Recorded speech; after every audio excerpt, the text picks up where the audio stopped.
اعوذ باللہ من الشیطان الرجیم بسم اللہ الرحمن الرحیم الحمد للہ والصلاۃ علی اہلھا اما بعد بسم اللہ الرحمن الرحیم۔ رسول خدا صلی اللہ علیہ وآلہ وسلم کا خطبہ شعبانیہ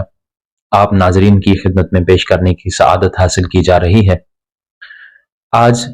اس گفتگو کی 5ویں نشست میں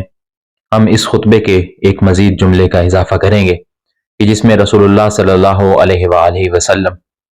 ایک اہم امر کی طرف اشارہ فرما رہے ہیں، اور وہ یہ ہے کہ ارشاد گرامی ہے وَتَصَدَّقُوا عَلَىٰ فُقَرَائِكُمْ وَمَسَاكِينِكُمْ۔ اس مبارک مہینے میں جس طرح باقی ہر عمل کی فضیلت ہے، جس طرح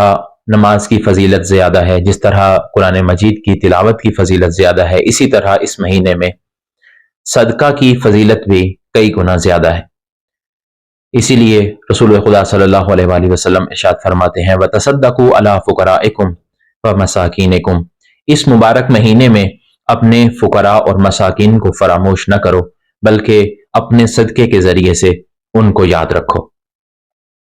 ویسے تو روایات اہل بیت میں صدقہ کی بہت زیادہ فضیلت وارد ہوئی ہے، لیکن چند ایک روایات ہم صدقہ کی فضیلت کے اوپر یاد دہانی کے لیے آپ سامعین کی اور ناظرین کی خدمت میں پیش کرتے ہیں۔ امام جعفر صادق علیہ السلام ارشاد فرماتے ہیں صدقۃ الاعلانیہ تدفع 70 نوعا من انواع البلاء۔ امام صادق علیہ السلام ارشاد فرماتے ہیں کہ اگر کوئی بندہ اعلانیہ طور پہ صدقہ کرتا ہے، لوگوں کو دکھا کے صدقہ کرتا ہے، یعنی لوگوں کے سامنے کسی کو کوئی چیز عطا کرتا ہے، تو یہ صدقہ اگر خالصتاً اللہ تبارک و تعالیٰ کی رضا کے لیے ہو تو اس کے بدلے میں اللہ تبارک و تعالیٰ اس سے 70 بلاؤں کو دور فرما دے گا، یعنی 70 طرح کی مشکلات، چاہے وہ بیماری کی صورت میں ہوں یا کسی بھی صورت میں، 70 بلائیں اللہ تبارک و تعالیٰ اس بندے سے دور فرما دیتا ہے۔ لیکن اس سے بھی افضل جو صدقہ ہے وہ ہے پوشیدہ طور پہ صدقہ کرنا، یعنی کسی کو دکھائے بغیر صدقہ کرنا، کسی کو بتائے بغیر کسی کو کچھ عطا کرنا۔ اور اگر کوئی بندہ کسی کو کچھ بتائے بغیر عطا کرتا ہے اور صدقہ کرتا ہے، چھپا کے صدقہ کرتا ہے، تو اس کے متعلق امام صادق علیہ السلام کیا ارشاد فرماتے ہیں صدقۃ السر تطفی غضب الرب،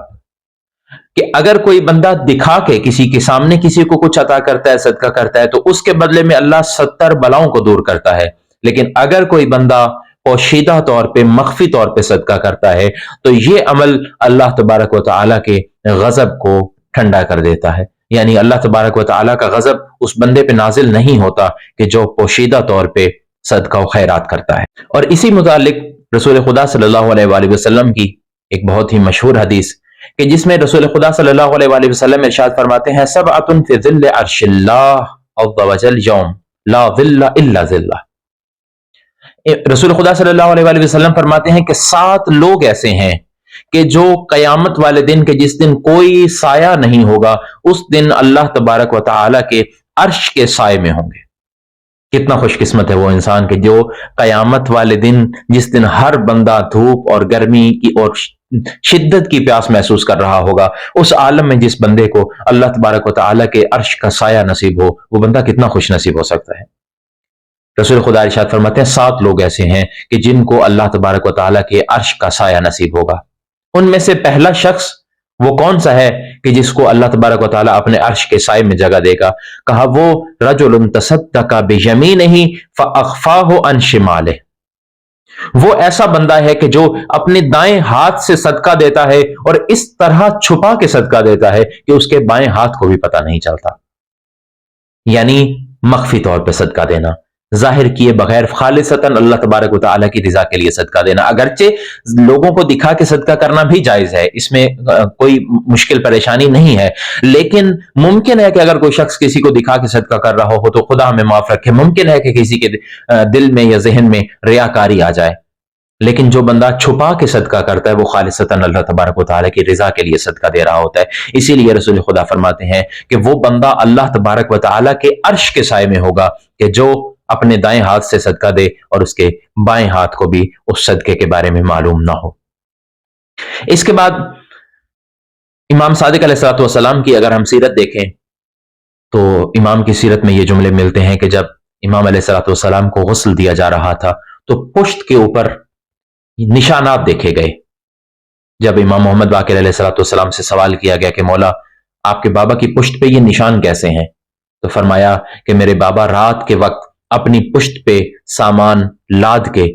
فقراء اور مساکین کے دروازوں پہ جا کے ان کو عطا کیا کرتے تھے، صدقہ کیا کرتے تھے۔ ایک تو یہ صدقہ، اور پھر رات کی تاریکی میں اس طرح چھپا کے کہ امام کی شہادت کے بعد لوگوں کو اس کے بارے میں معلوم ہوا کہ جو بندہ رات کی تاریکیوں میں ہمارے دروازے پہ دق الباب کر کے ہمیں صدقہ اور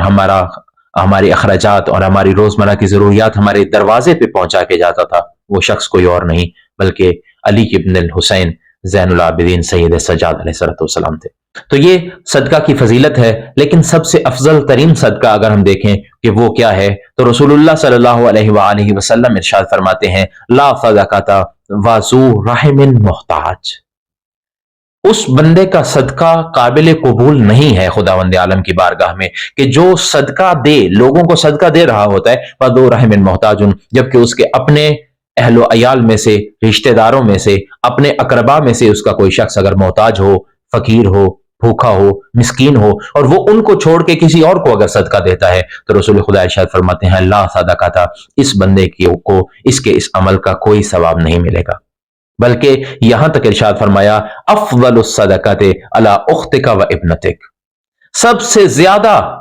جس صدقے کا ثواب انسان کو ملتا ہے وہ یہ ہے کہ انسان اپنے اہل و عیال پہ خرچ کرے، اپنی بہن پہ خرچ کرے، اپنی بیٹی پہ خرچ کرے،